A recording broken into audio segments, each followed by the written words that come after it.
Manila সিটির popular কিছু shopping mall যেখান থেকে রিজনেবল প্রাইসে শপিং করা easy and also China town visit.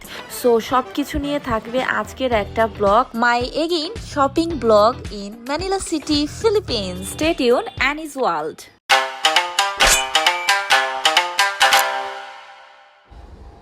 আমাদের রুমের কি অবস্থা, একদম এলোমেলো, বিকজ আজকে আমাদের চেক আউট। এলোমেলো হওয়াটাই স্বাভাবিক। অ্যান্ড আমরা লাগেজ কিন্তু একদম প্যাকিং করে ফেলেছি, দেখতেই পাচ্ছ। অ্যাকচুয়ালি আজকে আমাদের প্ল্যান হচ্ছে আমরা লাগেজগুলো হোটেলে রেখে দেন আমরা চলে যাব শপিং এ এগেইন, বিকজ আমাদের আজকে ফ্লাইট হচ্ছে রাতে। সো প্যারা নাই, সারাদিন আজকে শপিং করব, দেন হোটেলে ব্যাক করে লাগেজ নিয়ে চলে যাব ডিরেক্ট এয়ারপোর্ট। অ্যান্ড এয়ারপোর্টে আমাদেরকে ড্রপ করবে। এতদিন ফিলিপিন্স আজ ট্যুর গাইড ছিল আমাদের সাথে, তিনি আমাদেরকে এয়ারপোর্টে ড্রপ করছে। মনটা অ্যাজ ইউজুয়াল আমার একটু খারাপই, কারণ আজকে আমাদের চেক আউট ডে। আমার মনটা খারাপ হয়ে যায়, এটা অ্যাজ অলওয়েজ তোমাদের সাথে আমি শেয়ার করি। Check out day check out করছি অলরেডি, সবাই চেক আউট করতেছে। And this is the luggage. একটা না ভাই, 4 লাগেজ রেখে যাচ্ছি। আর ইয়েস, হোটেলটা খুবই ভালো লাগছে, কিউট, ছোটের মাঝে অনেক বেশি কিউট। And আমরা এখন চলে যাচ্ছি again shopping A, because our flight. আমাদের হোটেলের সামনে থেকেই কল করেছিলাম গ্র্যাবে করে আমরা অলরেডি চলে আসছি মলে। এখানে অনেকগুলো মল একসাথে, যেমন 168 মল, চায়না টাউন, অলসো 999 মল। এই মলগুলো এক কথা অ্যামেজিং ছিল, প্রাইস খুবই রিজনেবল ছিল। আমি একটা জুয়েলারির খাজানাতে আসছি, এখানে হিউজ জুয়েলারি আমি চেক করতেছি এন্ড আমি একটা একটা করে পিক করতেছি। লেটস সি কি কি নেই। ফার্স্টে আমরা এন্ট্রি করেছি 999 এ। নিচে একটা জুয়েলারি শপ চোখে পড়লো, এন্ড কিউট কিউট অনেক জুয়েলারি। এখান থেকে তো আমি এন্ড আমার হাব্বি চুজ করে কিছু জুয়েলারি পিক করছিলাম, এন্ড জুয়েলারি গুলা খুবই রিজনেবল ছিল। অ্যান্ড এখানে এত হেড ক্রাউন দেখে আমি ভাবছিলাম ওয়াই একটা পেজ থেকে আমি চুজ করে একটা হেড ক্রাউন নিয়ে নিয়েছি আমার বাজেটের জন্য। আগে জানলে তো আমি নিতামই না। অ্যাকচুয়ালি এত সুন্দর সুন্দর হেড ক্রাউন আমার চোখে পড়বে এখানে এসে জানতাম না, দ্যাটস ওয়াই আগে থেকে অর্ডার করে রেখে আসছি ঢাকাতে। বাট এখান থেকে অনেক ইয়াররিংস নিয়ে নেই, অ্যান্ড এই হেড ব্র্যান্ড গুলো অনেক ভালো লাগছিল, ভাবলাম এগুলো একটা পিক করি। নেক্সট ভ্যাকেশনে গেলে মাস্ট এটা ট্রাই করব আমার আউটফিটের সাথে ম্যাচ করে। এই ব্যান্ডটার পিঙ্ক কালারটা আমি পিক করেছি আমার জন্য।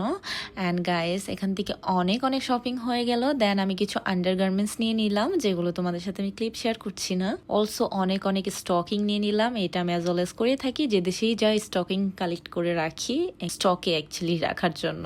বয়েজ সেকশনে চলে আসলাম, এখানে এসে আমার ভাইয়ের জন্য টি শার্ট দেখছিলাম। টি শার্ট গুলো মোটামুটি ছিল, এখান থেকে একটা পিক করে নিই, দিস ব্লু। শপিং করতে করতে অনেক টায়ার্ড হয়ে যাচ্ছি, চলে আসলাম ফুড কোর্টে একটা কফি নেওয়ার জন্য। অ্যাকচুয়ালি এখানে আসা, এই তো কফি আমরা অর্ডার করছিলাম এন্ড দেখাচ্ছিলাম, দেখো আমি কত শপিং করেছি, আমার হাতে অনেকগুলো ছোট ছোট ব্যাগ হয়ে গিয়েছে। সো একটা কফি নিব এখন, দেন এগেইন শপিং স্টার্ট করবো। থেকে কফি ট্রাই করছি। One coffee. Let's see কফিটা কেমন। বেবি নাও খাও, নাও বেবি। দেন চলে আসলাম মিসিলা ব্র্যান্ডের ব্যাগ পারচেস করতে। তোমাদের সাথে আগের ব্লগে শেয়ার করেছি, এই ব্র্যান্ডে থেকে আমি ব্যাগ পারচেস করেছি। এটা অ্যাকচুয়ালি হংকং এর একটি ব্র্যান্ড ব্যাগ।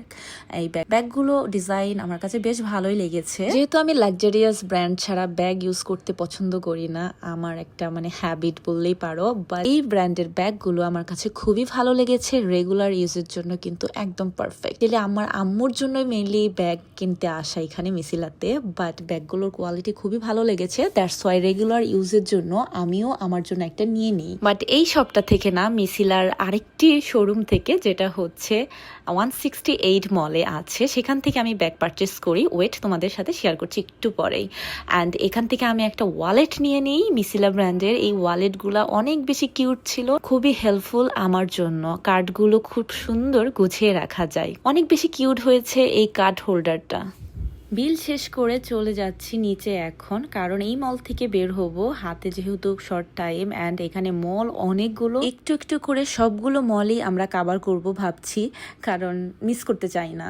দ্যাটস ওয়াই একটু একটু করে সবগুলো চেক করছি। এখন চলে যাচ্ছি আমরা 168 মলে। চলো, এটা আমি আগের দিনও রাতে ভিজিট করে গিয়েছি। এই মলটা অনেক বেশি গুড ছিল, অনেক অনেক ড্রেসেস পারচেস করেছি এই মলটা থেকে। অ্যান্ড এগেইন ভাবলাম একটু চেক করি আর কি কি পাওয়া যায়। লেটস গো, দেখি কি কি আছে।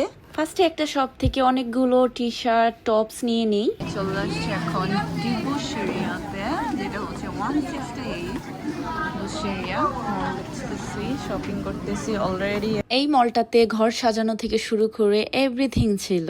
আর কত বড় একটা জুতা।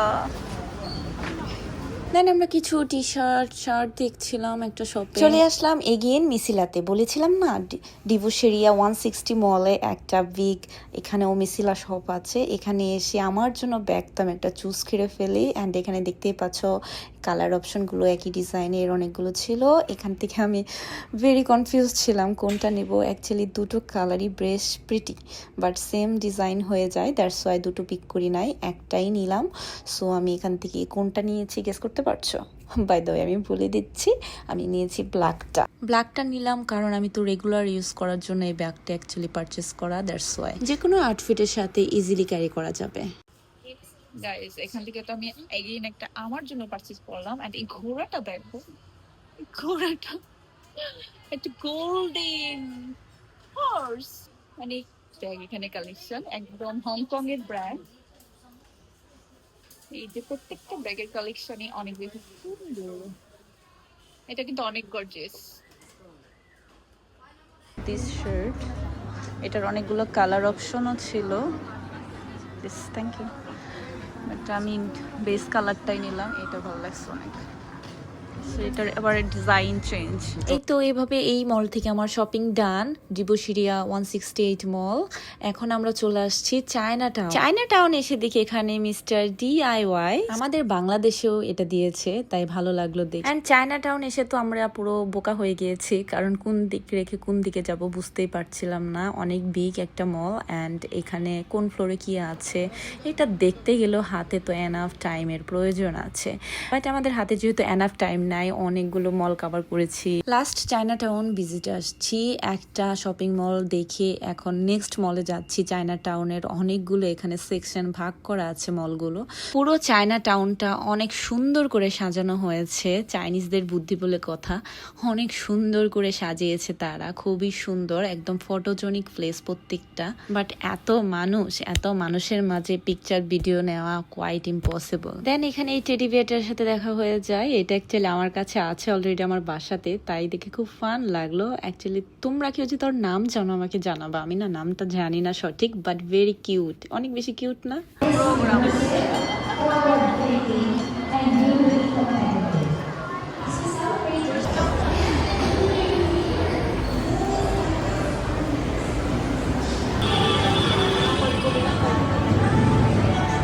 মল থেকে আমরা বের হয়ে গিয়েছি, অ্যান্ড বের হওয়ার পর এখানে দেখতে পেলাম অনেক বিশাল একটা ফুড কোর্ট এরিয়া জুড়ে অনেক খাবারের দোকান।